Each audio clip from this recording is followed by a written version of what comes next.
His father, for Shlomo, should be well. Somebody who has been a philanthropist for the Jewish community for many, many, many years. Then we have with us Simcha Bernat, the coordinator for the Shamrim in Borough Park, and that's one of his titles. He's involved in community affairs for the community for many, many, many years.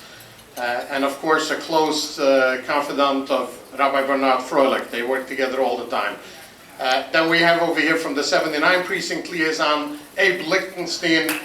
Abe, I don't know which title to give him, but anything that's happening in the community, if you see another synagogue or another building going up, you should know Abe Lichtenstein is behind it. And he was the one who started community liaison in the 79 when it was unpopular. Nobody believed that anybody from the Jewish community would walk in that community. And the crime rate was unbelievable, and the dilapidated blocks and blocks and blocks like dumping grounds, and Abe was instrumental, and he always kept saying, you'll see what's going to happen in the 79, it's going to be another 9-0. So Abe, thanks for coming.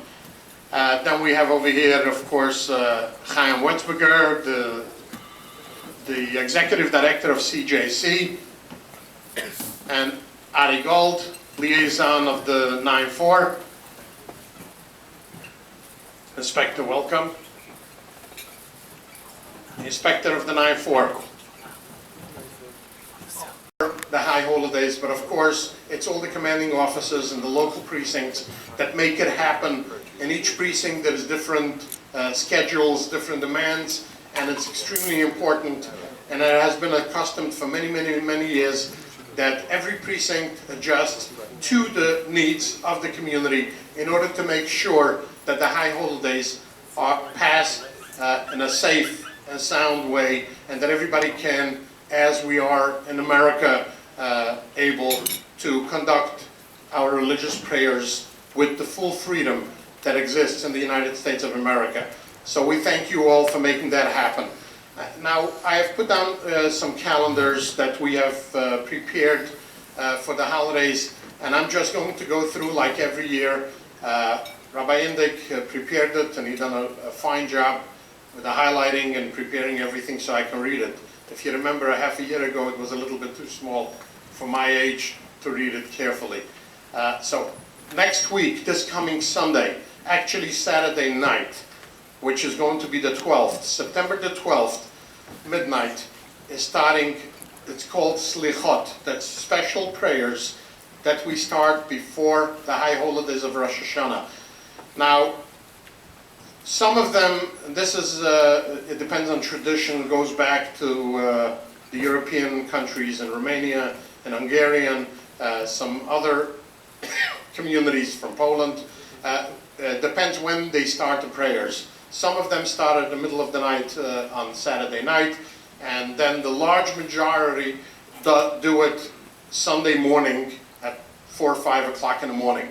A lot of people for the entire night, the entire evening, and of course then the other morning by 7 o'clock in the morning they start services, and it goes all the way to sundown to about 8:30 p.m. Then we have the preparation for the Sukkot, and as you know, before the Sukkot holiday, traditionally they will sell those palm trees. It's called the lulav, and the fruit, which is the esrog, and all these kind of things. So it's happening all over. You're going to see it all over Lee Avenue and in many other streets, and on Bedford Avenue. You know, they get the street activity permits, and they have those mobile units, and they sell them. And again, there's a lot of money exchange by buying those kind of fruits and palms. So again, we want to make sure that we have enough police presence out there in the street to keep an eye, to make sure, and they're there till late at night, like midnight, or some of them as closer to the holiday it becomes, the later the hours are to sell all this kind of stuff. The same goes with Inspector Fulton, who I happened to bump in many times during my campaign.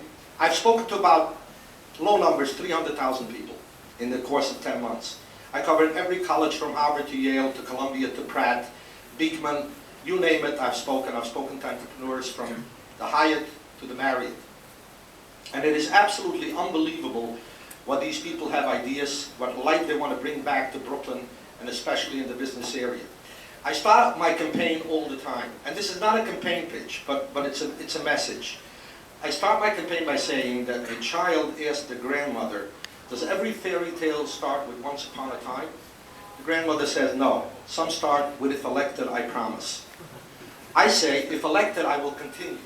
I will continue working with the people that you see around this room. And I will continue working for the community, what's better, safe and secure, well-maintained, good transportation, and etc. And it's an honor and a pleasure for me to be here and given the honor by Rabbi Indinker, Rabbi Glantz, to talk to you and tell you what a great achievement we have made in this community. There's a program called by the state, Do Not Call List. If somebody calls you and wants to sell you merchandise, you can dial a certain number.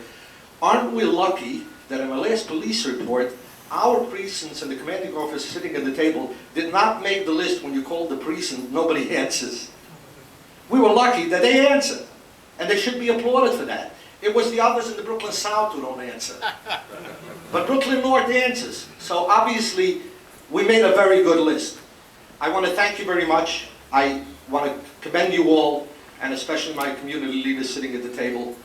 If anybody just wants to visit my website to see what great programs I have for the police department, how to generate them funds, just either dial 1718 stand up, which I've always been that kind of guy, or you go up on my website, friendsofisaacabraham.com.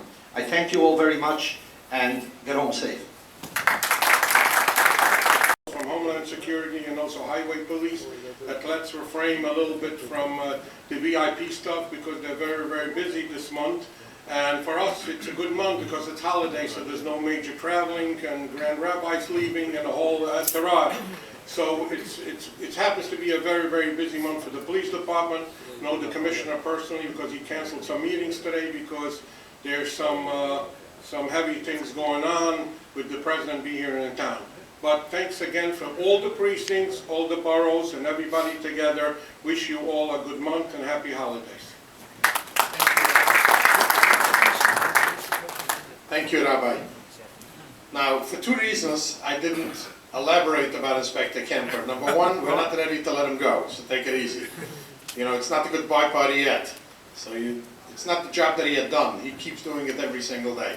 And also the other reason is I just wanted to make sure to leave it at the end to talk about it. By the way, let me acknowledge Rabbi Isaac Wurzberger, number one from the Wiener Kehillah, chaplain for OEM, and also special assistant to the mayor's office. So, and then we have Rabbi Rutner, also one of the liaisons.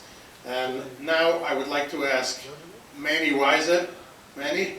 Is Manny around? Yes. Manny Weiser. Actually, he was involved, you know, I'm here for 35 years. Manny was here before me. So Manny has experience. Manny, come over and say a few words.